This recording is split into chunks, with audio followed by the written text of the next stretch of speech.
खऱ्या अर्थानं शहरामध्ये अनेक रस्ते काम चालू आहे किंवा होत आहे. आयुक्त साहेब, आपल्याकडं खरं तर उच्च शिक्षित म्हणा किंवा पदवी घेतलेले इंजिनियर लोक आहेत.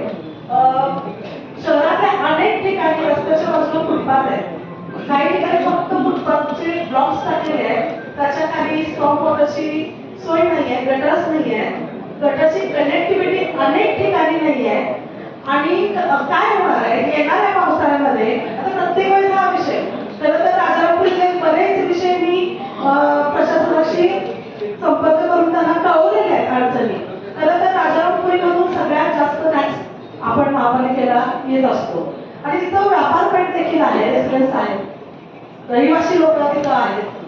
खरं तर राजारामपुरी सारख्या ठिकाणी हार्ट ऑफ द सिटी ज्याला म्हटलं जातं, अशा ठिकाणी फक्त ब्लॉक्स टाकलेले आहेत फुटपाथ म्हणून. त्याच्या खाली स्टॉप वॉटरची सोय नाही आहे, गटर्स नाही आहेत. गटर्स असले तर त्याला पुढे वाव नाही आहे, म्हणजे कनेक्टिव्हिटी नाही आहे. त्यामुळे होते काय की जे पाणी गटर्स मध्ये साठतंय ते अनेक लोकांच्या घरात जाते. हा गांभीर्याचा विषय आहे, शहरातल्या सगळ्या रस्त्यांचा विषय आहे. अनेक गटर्सला कनेक्टिव्हिटी नाही आहे. आणि खरं तर हे काम आपल्या टेक्निकल लोकांचं, इंजिनियर लोकांचं, ज्युनियर इंजिनियर असतील त्या लोकांचं आहे. आम्ही कोऑर्डिनेटर म्हणून इथं काम करतो नागरिक आणि महापालिका प्रशासनाच्या मध्ये. तर ज्यावेळी आपण आपले जर इथं अधिकारी बसवतो तर त्याच्यावरती त्याचं लक्ष हवं की नाही? फक्त ब्लॉक्स कसे टाकले जातात, खाली स्टॉप वॉटरची सोय नाही आहे, गटर्सला कनेक्टिव्हिटी नाही आहे, हे गंभीर विषय आहेत. शहरामध्ये अनेक ठिकाणी नदी जवळ नसताना देखील पूर आलेली परिस्थिती होते. जशी आमच्या इथं जनता बाजूला देखील होते. घराघरामध्ये पाणी शिरतंय, घरात प्रत्येक घरात पूर जातो. आमच्या राजारामपुरीमधून नदीचा पात्र जात नाही.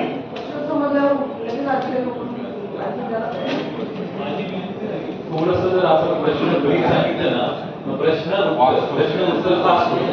आपण जर प्रश्नाला खूप दीर्घकालीन एक्सप्लेन केलं तर तिथे बाकी लोकांना भेट भेटणार नाही. तुमचा सभासद करावी पाहिजे. मी तर लोकांना सांगितलं मान्य महापौर मॅडम आणि सभागृह मॅडम पर्टिक्युलरली IIT जे रोड त्या रोडला केलेले आहेत, त्याच्या खाली गटर्स केलेले आहेत. आपण जी म्हणताय IIT असताना चर्चा झाली होती की या ठिकाणी जॉईंटली सॅनिटरी विभाग, आरोग्य आणि वॉर्ड ऑफिस असं त्या ठिकाणी ऑब्स्ट्रक्शन आहे. तर काय झाले प्रॉपर नाही आहे. काही ठिकाणी त्याला काय नाही, त्याला पर्टिक्युलरली त्याची जॉईंटिंग कारवाई करायला विषय काय आहे, ज्यावेळी हे रोड बनले आहे त्यावेळी हा स्ट्रक्चरल विषय त्यावेळी ऍडजस्ट करण्यात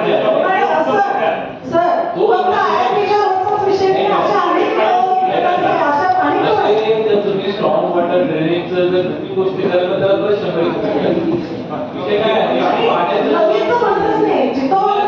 त्या रोडच्या बाजूला स्ट्रॉंग वॉटर ड्रेनेज झाले आणि ज्या ठिकाणी पूर्वी असेल सगळ्यांनी त्यांना बोललो की त्या ठिकाणी तुम्ही होल करा, होल करून तो ओपन करा. ज्या ठिकाणी जेवढाही गाळ अडकलेला आहे त्याला परत एस्टिमेट करा. तर आमचे सर्व असिस्टंट कमिशनर आहेत, माझी विनंती तीच आहे. कारण हा असिस्टंट कमिशनर कोण आहेत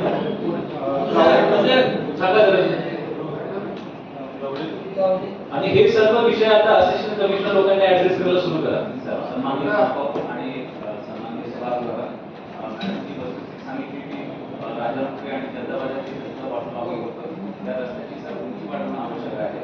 तसं मी एस्टिमेट करून नाही सर, कसं आहे सर, फक्त उंची वाढवणं नाही, कनेक्टिव्हिटीचं पण बोलले. आणि तुम्ही आता उंची वाढवायला लक्ष बघा, जे आहे त्याला ते ते शक्य होणार आहे राजारामपुरी. जनता बाजार तो मॅडम मी स्पेसिफिक फक्त एकच जनता बाजार असं म्हणत नाही. खरं तर सभागृहाची एक शिस्त म्हणून मी शहराचेच विषय मांडते, तरी माझे विषय मी उदाहरण म्हणून देते. बस कुठला जनता बाजार नाही, म्हणजे मी वरच्या साईडचं सांगते. अगदी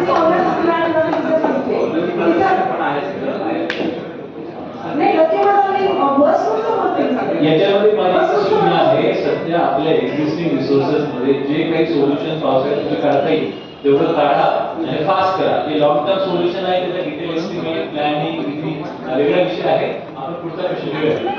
मागे वापर मॅडम आणि सभागृह डॉमिनेट कुठलं तरी तुम्ही क्लिनिंग केलं का?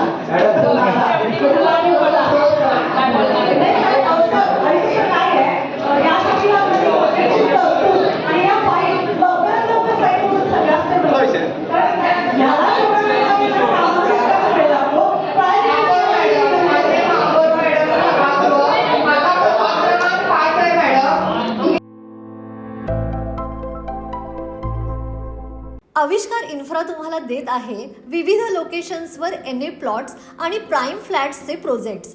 नंदिनी जाधव नगर, शांत निवांत कोल्हापुरात घर म्हणजेच नंदिनी जाधव नगर. मल्हार रामगिरी, तुमच्या स्वप्नातील बंगल्याची पहिली पायरी. मल्हार रामगिरी हातकणंगले. पॅनोरामा हिल्स आंबा, सह्याद्रीच्या कुशीत निसर्गाच्या सानिध्यात तुमचं स्वतःचं farm house. Padmavira city Jaysingpur, एक आधुनिक लाईफस्टाईल देणारा 1 and 2 BHK होम्सचा प्रोजेक्ट.